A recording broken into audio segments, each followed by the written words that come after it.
नमस्कार, कसे आहात सर्व? मस्त आहात ना? मस्तच राहा. सर्वांना सर्वप्रथम श्री स्वामी समर्थ. तुम्हाला सर्वांना आजचा दिवस खूप छान आनंदाचा आणि आरोग्यदायी जाऊ. तर हा कालचा संध्याकाळपासूनचा ब्लॉग मी तुमच्यासोबत शेअर करते. तर काल छान वांग्याचं भरीत बनवलं गेलं होतं. तर वांगी तर शक्यतो मी टाळते, कारण आता जे पायाचं ज्यांना स्पेशली वाताचा वगैरे त्रास आहे ना, तर त्यांना हे वातूट म्हटलं जातं. म्हणजे गवार म्हणा, वांग म्हणा, तर ह्याने त्रास होतो. पण कधीतरी म्हणजे वन्स इन अ वाईल जसं म्हणतो आपण, तसं ठीक आहे. रेग्युलर सारखं नाही खाल्लं गेलं पाहिजे, तर नाहीतर त्याचे मग दुसरे इफेक्ट आपल्याला जाणवायला सुरुवात होते. तर वांग करताना ना, आता ह्याच्यापेक्षा मोठी वांगी पण मिळतात, त्याचं पण भरीत छान होतं. तर सध्या मला हीच मिळाली, तर मी हीच घेऊन आली होती. आणि बघा ह्याच्यामध्ये काय करते ना, आतमध्ये अशा भेगा करते, म्हणजे कट्स घेते आणि त्याच्यामध्ये छोट्या छोट्या ज्या लसूणच्या पाकळ्या असतात ना, त्या आतमध्ये भरायच्या. आणि जेव्हा हे वांग मग नंतर भाजलं जातं ना, तेव्हा आतमध्ये लसूणचा जो एक टेस्ट असतो ना, एक फ्लेवर, तो आतमध्ये छान उतरतो. तर ह्याला वरून आता छान तेल लावते आणि त्यानंतर हे वांगी पूर्ण भाजून घ्यायची. म्हणजे ते खूप छान टेस्ट येते त्याची. चुलीमध्ये जर असं वांग भाजलं ना, तर त्याचं एक नंबर असं भरीत लागतं. मला खरंच वांग ना खरंच खूप आवडतं, पण काही कारणांमुळे मला ते खाता येत नाही. पण असं कधीतरी खायला काही हरकत नाही आहे. तर आता बघा वांग्यांना मस्त असं तेल लावून घेतलं आहे. त्यानंतर गॅसवरती संपूर्ण ही वांगी मी भाजून घेतली आणि त्यानंतर थोडीशी थंड होऊ द्यायची आणि त्यानंतर त्याची वरची जी स्किन असते ना, ती काढून टाकायची. तर सध्या मी संध्याकाळी आता भाकरी खायला सुरू केलेली आहे. तर ही आहे ज्वारी बाजरीची भाकरी. ज्वारीचं जर 3 प्रमाण घेतलं, 3:1 असं मी प्रमाण घेतलं आहे. म्हणजे ज्वारीचं 3 तर बाजरी 1 असं प्रमाण घेऊन मी हे दळून आणलं छान. घरचीच ज्वारी बाजरी आहे, त्यामुळे छान भाकऱ्या होतात मस्त. आणि ही सवय लावलीच पाहिजे आपण. फक्त एकच एक धान्य नाही खाल्लं पाहिजे. आपल्या आहारामध्ये वेगवेगळ्या धान्यांचा समावेश असला पाहिजे. तर संध्याकाळचं कधी भाकरी बनवते, कधी आपली जी असते खिचडी कढी वगैरे असं असतं, कधी डाळ भात असतो, म्हणजे हलका आहार. आणि ज्या दिवशी असं संपूर्ण जेवण असतं ना, तर त्या दिवशी एक करायचं, ते म्हणजे की जेवण लवकर जेवायचं. कारण पचायला ज्या गोष्टी जड असतात ना, तर त्या तेवढा वेळ पूर्ण घेतात. म्हणजे 12 तासांचा जो पिरियड असतो तो त्याला डायजेस्ट होण्यासाठी लागतो. तर म्हणून बघा, शक्यतो डॉक्टर्स पण आपल्याला सांगतात की रात्री लवकर जेवण करा. तर माझ्या इथे भाकऱ्या चालू होत्या, तोपर्यंत निष्ठाला जरा म्हटलं की वांग्याची जी साल आहे ना, ते काढून टाक, म्हणजे लवकर आटपतं आपलं. पण थोडं सगळ्यांनी मदत केली ना, तर लवकर आटपतं. तसंही मुलं बसून मग फक्त ते मोबाईल बघत बसतात. त्यापेक्षा त्यांना अशी छोटी काही कामं सांगितली ना, तर त्यांचा पण वेळ जातो, त्यांना पण कळतं की कसं काय करायचं असतं. तर बघा वांगी तिने सोलून ठेवली. त्यानंतर तिला कांदा टोमॅटो पण चिरून ठेवायला सांगितला. म्हणजे चिडचिड करतात, पण करत ॲटलिस्ट कामं करतात. आणि आपल्यालाही खरंच खूप मदत होते. सगळंच एक माणूस करायला गेलं ना, तर खूप वेळ जातो. तर म्हणून तिच्याकडून ते करून घेतलं. आणि आता वांगी बघा अशा प्रकारे पूर्ण स्मॅश करायची ती वांगी. पण त्याआधी एक गोष्ट करायची, ती म्हणजे की ह्याच्या आतमध्ये ज्या बिया असतात ना, त्या बिया तुम्ही नक्की काढत जा. ज्यांना स्पेशली स्टोनसारखे आजार आहेत, तर त्यांना ह्या बिया अजिबात चालत नाहीत. याचे लगेचच म्हणजे वाईट इफेक्ट लगेच जाणवायला लागतात. तर म्हणून शक्यतो वांग बनवताना वांग्यामधल्या अशा बिया ज्या असतात ना, त्या नेहमी भरीत बनवताना नेहमी काढून टाकायचा. त्यानंतर मी टोमॅटोच्या सुद्धा बिया रोजच्या वापरात घेत नाही, त्या पण काढून टाकते. तर आता छान मी अशी पितळेची माझी कढई घेतली आहे. आतमध्ये हा जो पोर्शन दिसतो ना सिल्वर, तर बऱ्याच ताईंना प्रश्न पडतो की ही ॲल्युमिनियमची कढई आहे का? तर नाही, या कढईला कलई केलेली आहे. पितळेचं कुठलंही भांडं जेव्हा तुम्ही फोडणीसाठी वापरता ना, तर तेव्हा आतून ते प्रॉपर कलई केलेलंच असलं पाहिजे. नाहीतर काय होतं, आपण जे जेवण बनवतो त्याच्यासोबत ह्याची रासायनिक प्रक्रिया घडते आणि जेवण लवकर आंबतं. किंवा जसं लोखंडामध्ये कसं प्रक्रिया होते, तशी आपल्या जेवणामध्ये होते. तर म्हणून प्रत्येक जे तुम्ही वापरणार ना भांडं पितळेचं फोडणीसाठी, गरम गोष्टींसाठी, तर त्याच्यामध्ये तुम्ही छान अशी कलई करून घेत जा. आणि तुम्हाला सांगते की पितळेच्या भांड्यामध्ये तुम्ही जे फोडण्या देता ना, त्याची अशी मस्त टेस्ट येते ना जेवणाची, खूप छान चव येते. तर आता मी तेल घेतलं, तेलामध्ये मोहरी, थोडंसं जिरं घातलं, त्यानंतर मिरच्या घातल्या उभ्या चिरून, आणि त्यानंतर जी लसूण बारीक करून घेतली होती तर लसूण ठेचून ठेवला होता तो ह्यामध्ये घातला. त्यानंतर कांदा घातला. कांदा अगदीच म्हणजे गोल्डन ब्राऊन करायचा नाही, याच्यामध्ये थोडासा असा कच्चा कच्चा कांदा राहिला ना तर त्याची चव खूप छान लागते. तर आता कांदा टाकला, त्यानंतर त्यामध्ये जे टोमॅटो चिरले होते टोमॅटो टाकले. टोमॅटो पण तुमचे ऑप्शनल आहेत, पण मी एक सांगते टाकले तर त्याची चव खूप छान येते. त्यानंतर मी आता याच्यामध्ये तिखट घालणार आहे, म्हणजे तिखट मसाला वगैरे घालणार आहे. बरेच जण काय करतात, जेव्हा लसूण आपण ठेचतो ना त्याच्यासोबतच मिरची पण तुम्ही ठेचून घेतली तरी त्याची चव खूप अप्रतिम लागते. पण आमच्याकडे तिखट घातलेलं हे म्हणजे भरीत जास्त आवडतं, तर म्हणून मी हळद, तिखट, थोडासा गरम मसाला आणि त्यानंतर आपली जी धने जिऱ्याची पावडर असते ती थोडी मी जास्त क्वांटिटीमध्ये घालते सध्या, कारण एकतर गरमी आहे आणि त्यामुळे आपल्याला कुठलाही पदार्थांना हा बाधत नाही. म्हणून शक्यतो तुम्ही सध्या उन्हाळ्यामध्ये धने जिरे पावडर आहे ना त्याची भाज्यांमध्ये जास्त वापर करा. भाजीला फोडणीलाही थोडंसं घालायचं आणि भाजी शिजल्यानंतर सुद्धा वरून थोडंसं घातलं ना आणखीन मस्त टेस्ट येते. तर आता आपली भाजी तोपर्यंत शिजते छान, तर तोपर्यंत मी इथे बघा पूर्ण म्हणजे भाकरी बनवली ना तर संपूर्ण गॅस खरंच खराब होतो, सगळीकडे उडालेलं असतं. त्यानंतर जी वांगी पण भाजली होती त्याचा पण सगळा पसारा तुम्हाला दिसत असेल खाली बघा, सगळं ते काळं काळं वरचं जे असतं ना ते सगळं खाली पसरलेलं होतं. आणि तशाच अवस्थेमध्ये पुढचं जेवण करण्याची माझी अजिबात इच्छा नसते, तर म्हणून पहिले थोडंसं हलकं हलकं जे आहे ते सगळं मी क्लीन करून घेते, पुसून घेते. आणि असं जेवण बनवता बनवता जर तुम्ही बाकीच्या इतर गोष्टी थोड्या थोड्या करून घेतलात ना तर तुम्हाला नंतर अगदी पूर्ण असं सगळं कामाचा जो आपण म्हणतो ना रगाडा पडतो, तर त्याचा रगाडा कधीच पडत नाही. तर म्हणून जेवण बनवता बनवताच छोट्या छोट्या गोष्टी म्हणजे तुम्ही अगदी भांडी काही छोटी छोटी जी जमा होतात ती काढू शकता, अशा प्रकारे क्लीन करून घेऊ शकता. तर ह्यामध्ये मी टाकली आहे ती म्हणजे की पात, जी आपली कांद्याची पात असते ना ती पात ह्यामध्ये घालते. ह्याची टेस्ट खूप भारी लागते, तुम्ही नक्की करून बघा कांद्याची पात घालून. आणि जो कांदा घातला होता ना तोही पातीच्याच कांद्याचा जो कांदा होता ना तो मी घातला होता. पात थोडी कमी घेतली आहे मी, अख्खी नाही घेतली पूर्ण. आणि बघा असं आपलं मस्त असं चविष्ट असं वांग्याचं भरीत तयार आहे भाकरी सोबत. खूप मस्त लागतं, नक्की बनवून बघा. आणि हे थोडा वेळ ठेवलं ना, समजा सकाळी बनवलं आणि संध्याकाळी खाल्लं ना तरी अगदी मस्त मुरतं आणि चव अगदी मस्त लागते. तर चला मी आता गॅस बंद केला आणि थोडीशी भाजी वाफेमध्ये शिजू देते. तर कालचा दिवसाचा तेवढाच मी शूट केलं होतं आणि आजचा हा आपला शनिवारचा दिवस आहे. तर शनिवारी सकाळी मस्त सगळं पहिले बाकीचं काय काय आवरून घेते. त्यानंतर उद्या ना रविवारचं तुळशींना पाणी घालायचं नाही, रविवारी आणि एकादशीच्या दिवशी. तर म्हणून आजच मी तुळशींना मस्त व्यवस्थित पाणी घालते.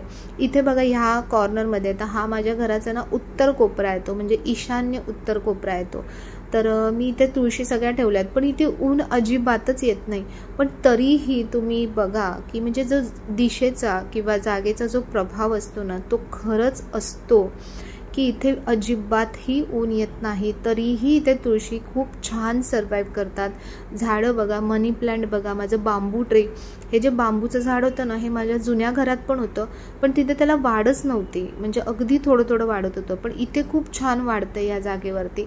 तर असंच असतं, म्हणजे जे दिशेचा प्रभाव जो म्हणतात ना तो खरंच इथे वर्क करतो.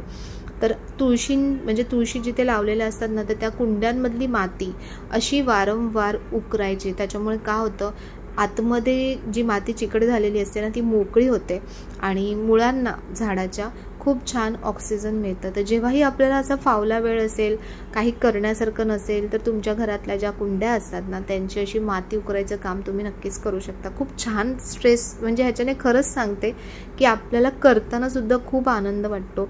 आणि शक्यतो तुळशी येत ना अशा मातीच्या कुंड्यांमध्येच लावा, ज्यामुळे तुळशी खूप छान राहतात. तर ही जी तुळस तुम्हाला दिसते ना ही जवळपास 3 वर्ष झाले असतील या तुळशीला. त्याचा बघा खालचा बुंदा सुद्धा खूप जाड झालाय, मध्येच थोडीशी सुकते पण परत पुन्हा त्याला पानं येतात.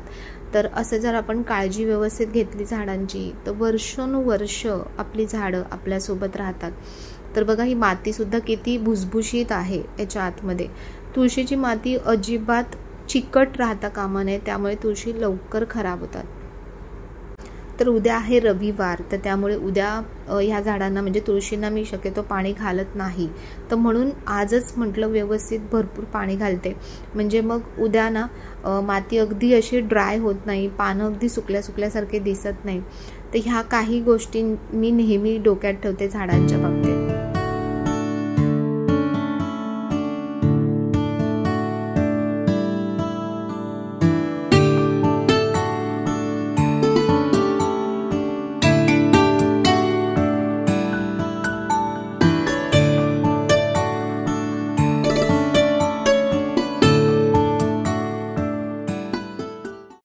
तर ही आहे किचनची गॅलरी आणि इथे तुम्हाला माहिती आहे की सकाळी सकाळी खूप वरात असते सगळी कावळ्यांची वगैरे. तर हे जे पक्षी आहेत ना हे साळुंकी आहेत मला वाटतं, आणि इतका ह्यांचा आवाज गोड आहे ना, खूप मस्त असे छान मस्त बोलतात ते, आणि पण ना तेवढ्याच लवकर ते घाबरतात पण, म्हणजे अगदी थोडीशी पण चावल लागली ना लगेच उडून जातात. तर इथे मी त्यांना छान पाणीसुद्धा ठेवलं आहे मातीच्या भांड्यात. खरंच खूप कडाक्याचं ऊन पडतं आहे. तुम्ही पण ना प्लीज तुमच्या गॅलरीमध्ये पक्ष्यांसाठी पाणी, थोडंसं धान्य नक्की ठेवा. खूप म्हणजे तुम्ही जेव्हा बघाल ना त्यांना खाताना आणि पाणी पिताना, तुम्हाला सुद्धा इतकं छान वाटेल ना, मनाला खूप समाधान वाटतं. तर आज मी बनवलं होतं बेसन, म्हणजे कालची जी कांद्याची पात थोडी बाकी होती ना, तर ती मी यामध्ये घातली आणि मस्त आज ना पाणी टाकलं बेसनमध्ये आणि पूर्ण व्यवस्थित शिजवून घेते. आणि छान मस्त शिजल्यानंतर खूप मस्त लागत होतं. असं वेगवेगळ्या पद्धतीने म्हणजे कधी सुकं कधी असं मी बेसन बनवत राहते. तर ते काम झालं आणि त्यानंतर मी आता आले इथे. खूप एक मोठं काम आहे, तुम्हाला सुद्धा बघून असं तुम्हाला तुमची आठवण येईल कदाचित की काय. तर कितीही खरंच कितीही आपल्याकडे साड्या ड्रेस सगळं असलं ना, तरी आपल्याला प्रश्न हा असतोच की काय नेसू, माझ्याकडे आता नेसण्यासारखं काय आहे नवीन किंवा काय, असे खूप सारे प्रश्न असतात ना. तुम्हाला पण हा प्रश्न पडतो ना. तर खरंच आहे हे. तर लग्नाची तयारी आहे, काय आहे, कशासाठी चाललं आहे ते मी तुम्हाला आता पुढे सांगणार आहे. कितीही कपडे असले तरी आपल्याला सुचतच नाही की काय घालायचं आहे. असं वाटतं की काहीच नाही आहे, कारण तेच आपल्याला असं वाटतं की आपण तेच नेसतोय, पण बघणारे वेगळे असतात. तर ही साडी आहे ना मला ॲक्च्युली प्रमोशनसाठी आली होती आणि खूप छान, ह्याच्यावरती एक छान शॉट मी केला होता व्हिडिओ. गावाला असताना गुलाबी साडीचा जे ट्रेंड चालू होतं ना, तेव्हाचा छान व्हिडिओ केला होता. ही पैठणीच आहे, पण अशी प्युअर नाही आहे आणि छान मोराचे डिझाईन याच्यावर. फक्त ह्या साड्यांचा प्रॉब्लेम काय होतं ना, आता गरमीमध्ये स्पेशली खूप गरम होतं खूप, म्हणून या अशा साड्या नेसायला कंटाळा येतो. पण आता लग्न वगैरे असेल तर अशाच साड्या चांगल्या दिसतात. आपण साध्या साड्या नेसल्या लग्नाच्या वेळेला तर त्या इतक्या चांगल्या दिसणार नाहीत. आणि ही सगळी तयारी आधीच का करून ठेवते, कारण ब्लाऊज नेहमी आयत्या वेळेला आपण जर बघायला गेलो तर कमी जास्त असं होत राहतं. तर म्हणून थोडंसं आधीच काढून तयारी केलेली बरी. तर म्हणून ही साडी फायनल करते. नाहीतर मग आयत्या वेळेला आपल्याला खूप कन्फ्युजन असतं की अर्धा वेळ तर म्हणजे सिलेक्शनसाठीच जातं की काय नेसू काय नाही, आणि त्याच्यानंतर परत ब्लाऊज नाही झालं तर परत आणखीन वेळ, म्हणजे आपल्याला परत तयारीला वेळ मिळत नाही. तर म्हणून ही साडी सिलेक्ट करून ठेवते. आणि लग्न कोणाचं आहे तर यांच्या मावशीच्या मुलीचं म्हणजे माझ्या नंदेच्या मुलीचं, यांच्या भाचीचं लग्न आहे. सख्खे नाही, चुलत नातेवाईकांमध्येच, पण सख्खे चुलत असं म्हटलं तरी हरकत नाही. तर त्यांच्या मुलीचं लग्न आहे. लग्न आहे सोमवारी आणि उद्या आहे हळद रविवारी. तर बघू तिथलं पण काही तुमच्यासोबत शेअर करता आलं तर नक्कीच शेअर करेन. आणि हळदीला काय घालायचं ते पण मोठा एक प्रश्न आहे. तर बघू, हळदीचं सिलेक्शन करून ठेवेन तुर्तास. आता सध्या ही साडी एक सिलेक्ट झालेली आहे. इस्त्रीला पण देऊन टाकते, म्हणजे साडी ना इस्त्री असेल ना तर तुम्ही जेव्हा नेसता ना तेव्हा ती अगदी व्यवस्थित परफेक्ट दिसते, आणि इस्त्री नसेल ना तर मग अगदी चुरगळल्यासारखी दिसते. तर म्हणूनच आजच सिलेक्ट करून दोन्ही गोष्टी इस्त्रीला देऊन टाकेन, म्हणजे मग अर्ध्यापेक्षा जास्त म्हणतात ना काम इथेच संपून जाईल. तर चला ही साडी देते इस्त्रीला, ब्लाऊज वेअर करून बघते ब्लाऊज कसं होतं. ही मी मॅक्सी नवीन घेतल्यात सध्या 2 मॅक्स्या नवीन घेतल्यात. कॉटन आहे छान. मला माहिती आहे बऱ्याच ताई मला विचारतील कुठून घेतली वगैरे, तर ही मी कल्याणच्या इथे आमच्या इथे लोकल शॉप आहे ना तिथून घेतली. खूप आवडली मला. मटेरियल वगैरे छान आहे. मला 750-800ला पडली ही मॅक्सी, पण वर्थ आहे कारण मटेरियल पॅटर्न दोन्ही पण खूप छान आहे. जे कॅटलॉग पीस असतात ना तशा टाईपमध्ये मॅक्सी आणि खूप मस्त आहे. कलर वगैरे मला खूप आवडला, थोडासा वेगळा. नेहमी माझ्या या मॅक्सीमध्ये तुम्ही बघत असाल तर ब्लू कलरच तुम्हाला दिसत असतील. बऱ्याच गोष्टींमध्ये ब्लू कलर माझा आवडता कलर. ते सगळेच कलर आवडतात पण तरी वेअर करण्यामध्ये ब्लू कलर जास्त चांगला दिसतो, तर म्हणून ब्लू कलर जास्त घेते. तर ह्यावेळेला असा कलर घेतला, कॉफी कलर, थोडासा वेगळा डिसेंट आणि छान दिसतोय. तर चला, इथे कोळसेवाडीमध्ये कल्याणमध्ये जे राहत असतील तर राजहंस जे दुकान आहे ना तिथून मी ह्या मॅक्सी घेते. दुसरी पण आहे ती पण तुम्हाला दाखवेन उद्या वेअर करून. आणि लग्नाला जायचं आहे तर अवतार थोडा धड करायचा आहे, केस वगैरे थोडेसे व्यवस्थित करायचे आहेत. तर केसांच्या बाबतीत आहे ना मला एक खूप मोठा गहन प्रश्न आहे. तर असं वाटतंय तुमच्यासोबत पण थोडंसं डिस्कस करू आणि तुमचे पण हे घेऊ, मतं घेऊ की केस मी जसे मागे स्ट्रेटनिंग केले होते म्हणजे ट्रीटमेंट केली होती केसांची, तर तशी करू का केस असेच ठेवू? कारण असेच केस आहेत ना काहीच करता येत नाही आहेत, म्हणजे त्याला काही हेच नाही आहे, एकदम विचित्र वाटत आहेत.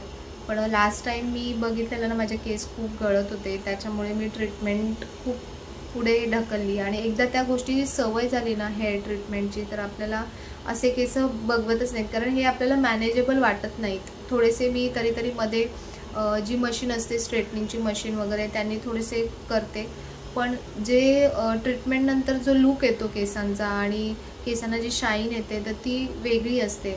तर पण मला खूप मोठा प्रश्न पडला आहे की काय करू की नको करू, कारण असे खूपच काकूबाईसारखे वाटतात केस, काहीच करता येत नाही त्यांना.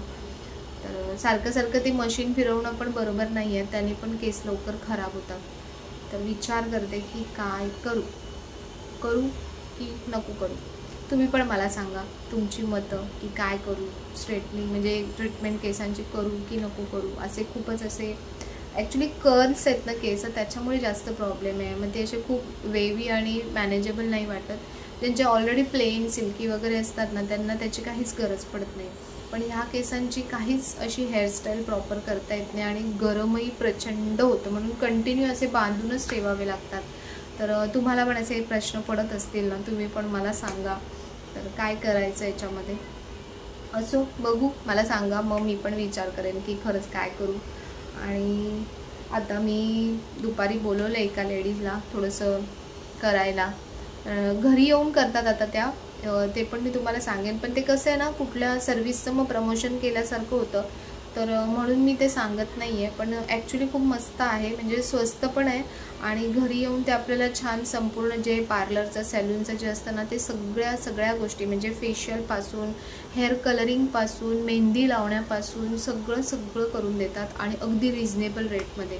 तर बघू, जमलं तर मी नक्की शेअर करेन तुमच्यासोबत, कारण हे तर आपल्याला दर महिन्याला लागणाऱ्या या गोष्टी आहे, त्याच्याशिवाय होतच नाही. आणि पार्लरमध्ये सॅलूनमध्ये गेलं तर त्या गोष्टींसाठी एवढे पैसे खर्च करायला आपलं मनच होत नाही. तर त्याच्यामुळे हा ऑप्शन खूप बेस्ट आहे. आपल्या घरच्या घरी आपण कम्फर्टेबली छान फेशियल वगैरे सगळं करू शकतो. तर बघू, मी जमलं तर तुमच्यासोबत शेअर करेन. आईंनासुद्धा बोलवलं आहे, त्यांनासुद्धा केसांना कलर करून द्यायचं आहे, त्यांचे केस खूप वाईट झालेत आणि थोडंसं म्हटलं त्यांना पण फेस वगैरे थोडंसं जरा व्यवस्थित करून देईन, जरा त्यांना पण फ्रेश वाटेल. तर चला, ते तुम्हाला सगळं उद्याच्या व्हिडिओमध्ये बघायला मिळेल. आणि आजचा व्हिडिओ मी इथेच क्लोज करते. पुन्हा भेटूया. पहिले आवडलं असेल तर जाता जाता एक लाईक नक्की करा आणि उद्या भेटूया नवीन व्हिडिओमध्ये. तोपर्यंत सर्वांना बाय आणि सर्वांना श्री स्वामी समर्थ.